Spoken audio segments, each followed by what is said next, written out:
আসসালামু আলাইকুম। আমি মনিউল ইসলাম আছি আপনাদের সাথে। আমি আবারও চলে এসেছি আপনাদের মাঝে। এখন থেকে নিয়মিত ভিডিও আপলোড হবে। তো আজকে আমরা দ্বিতীয় অধ্যায় অর্থাৎ ক্যাপিটাল বাজেটিং অ্যান্ড রিস্ক অ্যানালাইসিসের লাস্ট ফরম্যাট বা লাস্ট টাইপের অঙ্ক করব, ডিসিশন ট্রি। আসলে ডিসিশন ট্রিটা কি? ডিসিশন অর্থাৎ হচ্ছে সিদ্ধান্ত, আর ট্রি মানে হচ্ছে গাছ, অর্থাৎ সিদ্ধান্ত গাছ আসে মানে অর্থাৎ সিদ্ধান্ত গ্রহণের জন্য আমাদের বিভিন্ন শাখা প্রশাখা, যেমন সিদ্ধান্ত গ্রহণের জন্য আমাদের যেমন বিভিন্ন পদ্ধতি থাকে বা অপশন থাকে, যে হ্যাঁ অনেকগুলো অপশন থাকে, সেই অপশনগুলো থেকে বেটার অপশনটা খুঁজে বের করা হচ্ছে আমাদের সিদ্ধান্ত, প্রকৃত সিদ্ধান্ত গ্রহণ। এটি গাছের মতো শাখা প্রশাখার মতো অবস্থান করে এই সিদ্ধান্তগুলো বা বিভিন্ন সিদ্ধান্তর অপশনগুলো। এই জন্য এটাকে গাছের সাথে তুলনা করা হয়েছে। এই জন্য একে বলা হয়েছে ডিসিশন ট্রি, অর্থাৎ বৃক্ষ সিদ্ধান্ত। এটি বৃক্ষের মতো, তাই জন্য একে ট্রি বলে সম্বোধন করা হয়েছে। তো আমরা সরাসরি অঙ্কে চলে যাব। তার আগে কিছু কথা বলে নিই। এই অধ্যায়ের অঙ্কগুলো একটি নির্দিষ্ট ফরম্যাট অনুযায়ী অঙ্ক করতে হয়। এই নির্দিষ্ট ফরম্যাটটি বুঝে গেলে এই অধ্যায়ে যেভাবেও প্রশ্ন আসুক না কেন উত্তর করা সম্ভব। আমি আজকে আপনাদেরকে সেই ফরম্যাটটি আলোচনা করব একটি অঙ্কের মাধ্যমে। সেই অঙ্কটি যদি আপনারা ভালোভাবে বুঝতে পারেন তাহলে আপনাদের আর কোনো সমস্যা হবে না অঙ্ক করতে। তো চলুন শুরু করা যাক। তো আমি এখানে একটি প্রবলেম লিখেছি। প্রবলেমে বলেছে a company is considering the purchase of new equipment, অর্থাৎ একটি কোম্পানি একটি নতুন যন্ত্র কেনার চিন্তা ভাবনা করছে। The net cash flow of the equipment have been estimated as given below, অর্থাৎ যন্ত্রটির নেট ক্যাশ ফ্লোজ নিচে উল্লেখ করা হয়েছে, অর্থাৎ এই যে ছকের মাধ্যমে। এবং দা বলেছে the equipment life's the is estimated to be 2 years, অর্থাৎ যন্ত্রটি 2 বছর সেবা প্রদান করবে বা কার্যকর থাকবে। আমাদের এখন ছকটা আমরা দেখি। ছকে লেখা আছে ইয়ার 1। ইয়ার 1-এর নেট ক্যাশ ফ্লো দেওয়া আছে 10,000, প্রবাবিলিটি দেওয়া আছে 0.4, এবং এনসিএফ দেওয়া আছে 12,000 টাকা 0.6, এবং এই 10,000-এর দ্বিতীয় বছরে হয়ে গেছে 8,000 এবং 12,000, দুইটা অপশন হয়ে গেছে। এটা দুইটা ব্রাঞ্চ হয়ে গেছে। তো প্রথম ব্রাঞ্চের 8,000 টাকা ছিল প্রবাবিলিটি 0.5, এবং 12,000 প্রবাবিলিটি ছিল 0.5, এবং 12,000 টাকার নেট ক্যাশ ফ্লোয়ের দ্বিতীয় বছর আবার গিয়ে হয়ে গেছে 16,000, যার প্রবাবিলিটি দেওয়া আছে 0.4, এবং 20,000 যার প্রবাবিলিটি দেওয়া আছে 0.6। এই ছিল অঙ্ক। তো আমরা অঙ্ক এবং প্রশ্নে বলেছে the cost of equipment is 20,000 টাকা, অর্থাৎ যন্ত্রপাতির ক্রয় মূল্য বা খরচ আছে বা হচ্ছে 20,000 টাকা। এটাকে আমরা ইনভেস্টমেন্ট ধরবো। এবং বলেছে the company cost of capital is 20%, এটা হচ্ছে আমাদের ডিসকাউন্ট ফ্যাক্টর বা discount rate. Use the decision tree approach to recommended whether the equipment should be bought or not, অর্থাৎ সিদ্ধান্ত বা বৃক্ষের মাধ্যমে আমাদেরকে সিদ্ধান্ত গ্রহণ করতে হবে যে যন্ত্রপাতিটি ক্রয় করা উচিত বা উচিত না। তো আমরা অঙ্কে চলে যাই, তাহলে বুঝতে পারবেন আপনারা। তো অঙ্ক করার জন্য দুইভাবে অঙ্ক করা যায়। এই ডিসিশন ট্রি এর আমি দুইভাবে আপনাদের দেখাই দিব। আপনাদের কাছে যেটা সহজ মনে হবে আপনারা সেটাই করবেন। তো চলুন শুরু করা যাক। তো আমরা সলিউশন লিখে, তো আমাদের প্রশ্নে যেগুলো মান কমন দেওয়া আছে সেগুলো আমরা লিখে নিই। গিভেন মানে দেওয়া আছে ইনভেস্টমেন্ট অথবা কস্ট। ইনভেস্ট মানে বিনিয়োগ অথবা মূল্য দেওয়া আছে। আমাদের কস্ট কত ছিল? 20,000 প্রশ্নপত্রে, তাই আমরা 20,000 লিখলাম এখানে। লাইফ ছিল প্রজেক্টে বা যন্ত্রপাতির মেয়াদ ছিল 2 বছর, এবং ডিসকাউন্ট রেট অর্থাৎ প্রশ্নপত্রে দেওয়া ছিল কস্ট অফ ক্যাপিটাল 12%, সেটাকে আমরা ডিসকাউন্ট রেট হিসাবে ধরবো। এই যে ডিসকাউন্ট রেট 12%। ফার্স্ট এখন পিভি ফ্যাক্টর বের করতে হবে আমাদের কিভাবে। অনেক সময় প্রশ্নপত্রে পিভি ফ্যাক্টর দেওয়া থাকে আবার দেওয়া থাকে না। যদি দেওয়া থাকে তাহলে তো ভালোই, আর যদি দেওয়া না থাকে তার মধ্যে এই 12%-এর উপরে পিভি ফ্যাক্টর বের করতে হবে। পিভি ফ্যাক্টর বের করার সূত্র হচ্ছে ডিভাইডেড 1.12%-এর জন্য 12 ওপরে অন, মানে প্রথম বছরের জন্য অন দেব, দ্বিতীয় বছরের জন্য 2 দিব। তো প্রথম বছরে আমরা পিভি ফ্যাক্টর পেয়েছি 0.8929 এবং দ্বিতীয় বছরে পেয়েছি 0.7972। এখন আমাদের ক্যালকুলেশন অফ এনপিভি। প্রথমে প্রত্যেকটা আমি যেভাবে অঙ্কগুলো করছি এই ডিসিশন ট্রি এর প্রত্যেকটা অঙ্কের ধারাবাহিকতা একই রকম হবে। প্রথমে আমাদেরকে ক্যালকুলেশন অফ এনপিভি বের করতে হবে। তো এনপিভি বের করার জন্য আমি সহজ পদ্ধতি অবলম্বন করেছি। এটি যদি কঠিন হয় তাহলে আমি যে বিকল্প পদ্ধতি দেখাবো সেভাবেও করা যাবে, সমস্যা নেই। তবে অবশ্যই ডিসিশন ট্রি এর ছক কিন্তু একই রকম হবে। তো আমরা প্রথমে পথ দিয়েছি, পথ আমরা 4টি নিব। কেন 4টি পথ নিব? কারণ দেখেন প্রথম বছরে একটি ছিল, দ্বিতীয় বছরে গিয়ে 2টি হয়ে গেছে। প্রথম বছরে একটি ছিল, দ্বিতীয় বছরে 2টি হয়ে গেছে, অর্থাৎ এই দুইটার মান আর এই দুইটার মান মিলে হয় 4টা, 2 আর 2 4টা, যার কারণে আমাদের 4টা পরিমাণ আছে টাকার দ্বিতীয় বছরে। এজন্য আমাদের দ্বিতীয় বছরে 4টা আছে, যার কারণে আমরা 4টা পথ নিব। তো আমরা লিখেছি এখানে পথ, ইয়ার 1, ইয়ার 2, ইনভেস্টমেন্ট, এনপিভি।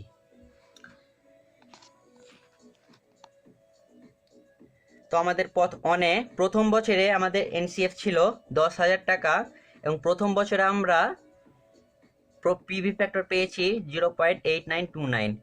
এই 0.8929 এর সাথে গুণ করলে আমরা পাবো 8,000 টাকা, 8,929 টাকা। আপনাদেরকে প্রথমে বলে রাখি যে এই প্রথম ইয়ারের টাকা এবং দ্বিতীয় ইয়ারের টাকা, যে টাকা পরিমাণটা আমরা পাবো সেই দুইটার টাকার পরিমাণ যোগ করে ইনভেস্টমেন্ট থেকে বিয়োগ করলে আমরা পাবো এনপিভি পেয়ে যাব। তাহলে আমরা এবং দ্বিতীয় বছরে 8,000 টাকা আমাদের ছিল এনসিএফ এবং পিভি ফ্যাক্টর ছিল 7972, যার সাথে গুণ করলে হয় 6,337 টাকা। তো এই দুইটা যোগ করে ইনভেস্টমেন্ট থেকে একবারই বিয়োগ করে দিয়েছি আমি। ইনভেস্টমেন্ট আমাদের ছিল যে 20,000 টাকা, এই 20,000 টাকা বিয়োগ করতে হবে, যার কারণে আমি প্রত্যেকবারই বিয়োগ চিহ্ন দিয়েছি। তো এই 8,000 প্রথম ইয়ারের 8,929 টাকা এবং দ্বিতীয় ইয়ারের 6,377 টাকা, এই 2 টাকা যোগ করে 20,000 টাকা বিয়োগ করলে আসে -4,693 টাকা। এটা হচ্ছে প্রথম পথের এনপিভি। দ্বিতীয় পথ সেমভাবে 10,000 গুণিত 0.8929 গুণ করলে আসে 8,929 এবং দ্বিতীয় বছরে 12,000-এর সাথে দ্বিতীয় বছরের 12,000 বলতে এই যে প্রশ্নপত্রে দেখেন যে ইয়ার 2 এ 8,000 গুণ করলাম আমরা এবং এখন 12,000 করছি। প্রথম বছরে 10,000 নেব 2 বার, 12,000 নেব 2 বার। তো 10,000 হলো 12,000-এর সাথে 0.7972 গুণ করলে আসে 9,566 এবং এই 8,929 এবং 9,566 যোগ করে 20,000 থেকে বিয়োগ করলে আসে আমাদের 1,505 টাকা, -1,505 টাকা। এটি মাইনাস ফিগার আসে। তৃতীয় পথে আমাদের প্রথম বছরে এনসিএফ ছিল 12,000 টাকা, 12,000 এবং পিভি ফ্যাক্টর ছিল 0.8929, যার সাথে গুণ করলে আসে 10,715 টাকা এবং দ্বিতীয় ইয়ারে ছিল 16,000 এবং পিভি ফ্যাক্টর পেয়েছি আমরা 7972। এই 16,000-এর সাথে 0.7972 গুণ করলে আসে 12,755 টাকা। এই 10,000 টাকা এবং এই 10,715 এবং এই 12,755 যোগ করে 20,000-এর সাথে বিয়োগ করলে আসে 3,470 টাকা। চতুর্থ পথে আছে 12,000 গুণিত পিভি ফ্যাক্টর আমাদের 8929 গুণ করলে আসে 10,715 টাকা যোগ এই 20,000-এর সাথে 0.7972 গুণ করলে আসে 15,944। এই 2 টাকার পরিমাণ যোগ করে 20,000 থেকে বিয়োগ করলে আসে আমাদের 6,659 টাকা। এইটি হচ্ছে আমাদের প্রত্যেকটা পথের এনপিভি। এখন আমরা ডিসিশন ট্রি বের করব। ডিসিশন ট্রি বের করার সূত্রটি একই রকম বা ছক একই রকম হবে। এই নির্দিষ্ট একটি ছকের মাধ্যমে সব অঙ্কগুলো করতে হবে ডিসিশন ট্রি এর। তো আশা করি আপনারা বুঝতে পারবেন। যদি বুঝতে না পারেন তাহলে আমাকে বলবেন এবং এই ধরনের অঙ্ক করার জন্য আমি যেভাবে শিখাই দেবো এইভাবে করলে অনেক সুবিধা হবে আপনাদের, অথবা আমি যেভাবে বিকল্প পদ্ধতি দেখাবো সেভাবে করলেও হবে, কিন্তু অবশ্যই ডিসিশন ট্রি এর ছকটি একই রকম হবে। তো চলুন শুরু করি আমরা। এই ডিসিশন ট্রি এর ছকটা কিন্তু একই রকম হবে। এখানে আমাদেরকে 6টি কলাম বানাতে হবে। প্রথম কলামে ইয়ার অন, দ্বিতীয় কলামে প্রবাবিলিটি মানে ইয়ার অনের যে প্রবাবিলিটি দেওয়া ছিল সেইটা, 3 নাম্বার কলামে ইয়ার টু, চতুর্থ কলামে ইয়ার টু এর প্রবাবিলিটি, 5 নম্বরে এনপিভি মানে যে এনপিভি বের করলাম একটু আগে সেটা, এবং 6 নম্বরে হচ্ছে জয়েন্ট প্রবাবিলিটি মানে জেপি, এবং 7 নম্বরে হচ্ছে এক্সপেক্টেড এনপিভি মানে প্রত্যাশিত নেট প্রেজেন্ট ভ্যালু। তো আমরা এখন বের করব। তো আমাদেরকে ইনভেস্ট মিডিলে প্রথমে একটি ইনভেস্ট নামে একটি লিখে নিতে হবে আমাদের ঘর করে, যে ইনভেস্ট ছিল আমাদের 20,000 টাকা, ইনভেস্ট 20,000 টাকা। তখন ইনভেস্ট 20,000 টাকার মধ্যে 10,000 আমরা এখানে এভাবে তীর চিহ্নতে 10,000, প্রথম বছরে যে 10,000 ছিল প্রশ্নপত্রে সে 10,000 লিখলাম, এবং প্রবাবিলিটি ছিল আমাদের 0.4। এই 10,000 হয়ে কিন্তু দ্বিতীয় বছরে 8,000 হয়েছে এবং 12,000 হয়েছে, তাই দ্বিতীয় বছর প্রবাবিলিটিও দিলাম 0.5 এবং 0.5। এখন এনপিভি আমাদের মান দেওয়াই আছে, আমাদের সব কিছুরই মান দেওয়া থাকবে। আমরা এনপিভি মানটা বের করে নিয়েছি একটু আগে, এবং জয়েন্ট প্রবাবিলিটির মান এখন বের করব, এবং এক্সপেক্টেড এনপিভির মানও এখন বের করব। তাহলে আমাদের ইয়ার অনেক টাকা এবং প্রবাবিলিটি দেওয়া আছে, বসাই দিলাম, এবং এই টাকা আবার দুই ভাগে ভাগ হয়েছে, যার কারণে আমি এইরকম ভাবে দুইটা দিলাম, তীর চিহ্ন দিলাম। এভাবে কিন্তু আপনাদের দিতে হবে অঙ্ক করার সময়, তাহলে অঙ্কটি দেখতে অনেক সুন্দর হবে। এবং আপনারা অবশ্যই চেষ্টা করবেন এভাবে অঙ্কগুলো করার, মানে লম্বাভাবে অঙ্ক করলে আটবে না হয়তো, আপনারা এভাবে করলে অনেক সুন্দর লাগবে অঙ্কগুলো করতে বা দেখতে, আপনারা যথেষ্ট পরিমাণে জায়গা পাবেন এইভাবে সাইডে। এবং প্রবাবিলিটি দেওয়া আছে দ্বিতীয় বছরে 8,000-এর 0.5 এবং 12,000-এর 0.5। এনপিভি আমরা প্রথম পথ মানে 8,000-এ পেয়েছিলাম এত টাকা, দ্বিতীয় পথে পেয়েছিলাম 1,505 টাকা, দুইটাই কিন্তু মাইনাস ফিগার, যার কারণে আমি ব্র্যাকেট দিয়ে ঘিরে দিয়েছি। এখন এই জয়েন্ট প্রবাবিলিটি বের করবেন কিভাবে? জয়েন্ট প্রবাবিলিটি বের করা একদম সহজ। প্রথম বছরে যে প্রবাবিলিটি ছিল দ্বিতীয় বছরের প্রবাবিলিটির সাথে গুণ করলে আমরা পাবো জয়েন্ট প্রবাবিলিটি। অর্থাৎ দেখুন, প্রথম বছরে প্রবাবিলিটি ছিল 0.4, দ্বিতীয় বছরের প্রবাবিলিটি আছে 0.5। তো এই 0.4 0.5-এর সাথে গুণ করলে আসে 0.20। আবার এই 0.4 সাথে এই 0.5 গুণ করলে আসে 0.20। এইভাবে জয়েন্ট প্রবাবিলিটি বের করতে হবে। জয়েন্ট প্রবাবিলিটি বের করতে হলে অবশ্যই প্রথম বছরের প্রবাবিলিটি এবং দ্বিতীয় বছরের প্রবাবিলিটি, দুই প্রবাবিলিটি গুণ করলে আসে আমাদের জয়েন্ট প্রবাবিলিটি। এবং এই এনপিভির সাথে জয়েন্ট প্রবাবিলিটি গুণ করলে আসে আমাদের এক্সপেক্টেড এনপিভি। তো -4,693 সাথে 0.20 গুণ করলে আসে 939, এইটা মাইনাস ফিগারে আসে। এবং এই 1,505 মানে 1,505-এর সাথে 0.20 গুণ করলে আসে 301, এটা মাইনাস ফিগার। এটা গেল আমাদের প্রথম বছরের প্রথম এনসিএফ। এবার দ্বিতীয় বছরের দ্বিতীয় এনসিএফ বের করি আমরা। এনসিএফ ছিল 12,000 টাকা, যার প্রবাবিলিটি ছিল 0.6। এইটি আবার দ্বিতীয় বছরে গিয়ে দুইটি শাখা হয়ে গেছে, একটি 16,000 এবং একটি 20,000। তো 16,000-এর প্রবাবিলিটি দেওয়া ছিল 0.4 এবং 20,000-এর প্রবাবিলিটি ছিল 0.6। এবং আমরা এনপিভি বের করলাম একটু আগে 16,000-এর, মানে 3 নাম্বার পথের, এগুলো কিন্তু 1 2 3 4 চারটা পথ, যদি 3টি থাকে তাহলে 6টে পথ হবে। তো প্রথম 3 নম্বর পথে আমরা পেয়েছি 3,470 টাকা, এবং চতুর্থ পথে পেয়েছি 6,659 টাকা। এখন জয়েন্ট প্রবাবিলিটি বের করা আমি বললাম এখনই।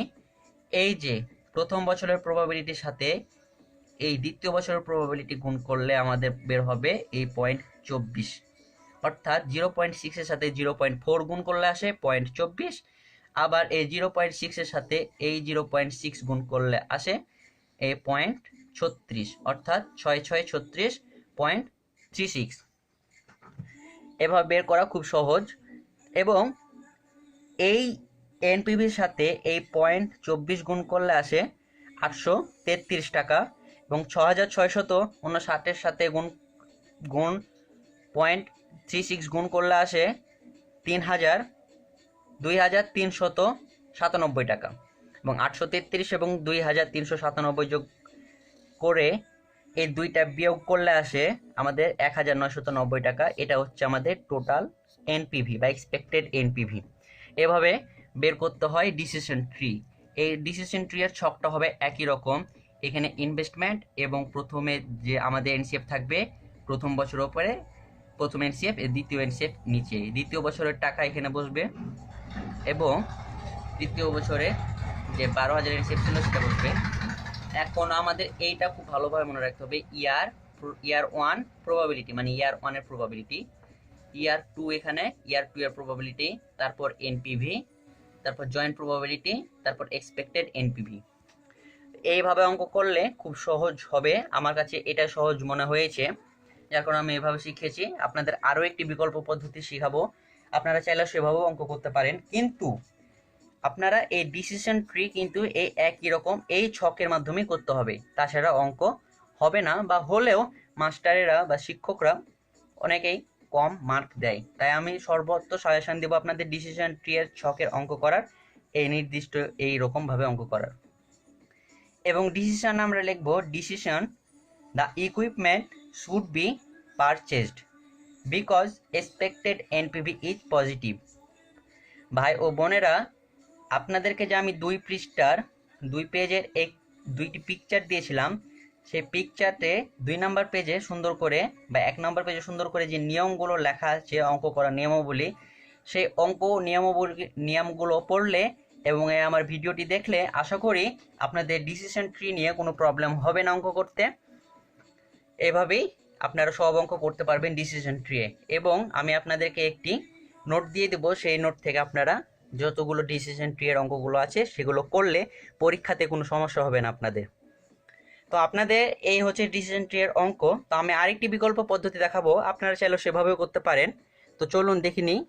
তো আমাদের সলিউশন লেখার পর গিভেন যেগুলো প্রশ্নের মানে যেগুলো মান দেওয়া থাকবে সেগুলো বসে নিব।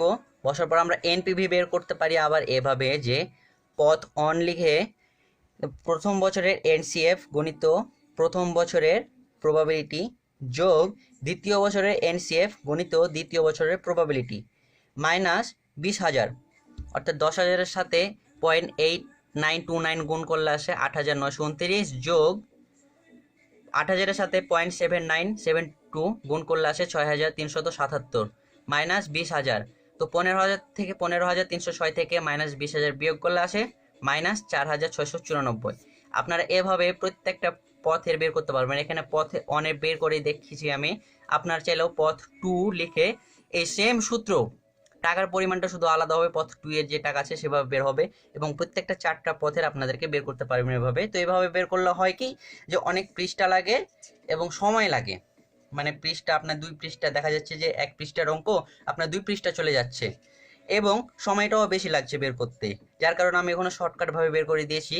এবং জয়েন্ট প্রবাবিলিটি কিন্তু আলাদাভাবে বের করা যায়, সেটা হচ্ছে যে প্রবাবিলিটি 1 অথবা প্রথম বছরের প্রবাবিলিটি গণিত দ্বিতীয় বছরের প্রবাবিলিটি গুণ করলে যেটা আসবে সেটা হবে জয়েন্ট প্রবাবিলিটি। আমি অঙ্কে ছকের মাধ্যমে আপনাদেরকে বুঝিয়ে দিয়েছি, এটা আলাদাভাবেও করা যায়। আলাদাভাবে যদি আপনি এনপিভি বের করেন এবং জয়েন্ট প্রবাবিলিটি বের করেন, তাহলে আপনাকে যা আমি একটি ডিসিশন ট্রি দেখালাম ছকটা, সেই ছকের মাধ্যমেই অঙ্ক করতে হবে আপনাকে।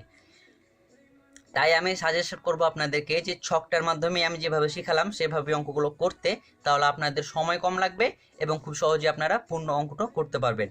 এবং ক্যালকুলেশন অফ এক্সপেক্টেড এনপিভিও বের করা যায় আলাদাভাবে। পথ অনের এনপিভি গুণিত জয়েন্ট প্রবাবিলিটি, যেটা আমি একটু আগে অঙ্কের মাধ্যমে বুঝালাম যে এনপিভির সাথে জয়েন্ট প্রবাবিলিটি গুণ করলে আমাদের এক্সপেক্টেড এনপিভি বের হবে। এই দেখেন আমি শুধু পথের অনে বের করে দেখিয়েছি সময়ের কারণে, আপনারা চাইলে প্রত্যেকটা পথের আলাদা আলাদা করে বের করতে পারবেন। এনপিভি পথ 2, পথ 3, পথ 4 এভাবে বের করতে পারবেন। আবার জয়েন্ট প্রবাবিলিটির পথ অন, পথ 2, পথ 3 এভাবে বের করতে পারবেন। এবং এনপিভিও পথ 2, পথ 3, পথ 4 এভাবে বের করতে পারবেন।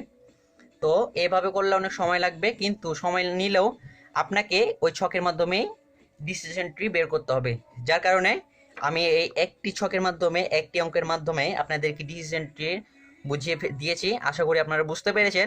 যদি বুঝতে না পারেন তাহলে আমাকে অবশ্যই প্রশ্ন করুন, যে কোনো জিনিস আমি আছি আপনাদের সব সময় আপনাদের সাথে এবং আপনাদের পাশে। তো আজকে এই পর্যন্ত। আশা করি আপনারা সবাই ভালো থাকবেন এবং আমার পরবর্তী ভিডিওর জন্য অপেক্ষা করবেন। এবং ভিডিওটি যদি ভালো লেগে থাকে তাহলে অবশ্যই চ্যানেলটিকে সাবস্ক্রাইব করবেন, ভিডিওটি লাইক দিবেন এবং শেয়ার করতে কখনোই ভুলবেন না। আর ভিডিওটি কেমন হয়েছে সেটা কমেন্টে অবশ্যই জানাবেন। তো ভালো থাকুন, সবাই সুস্থ থাকুন। আসসালামু আলাইকুম।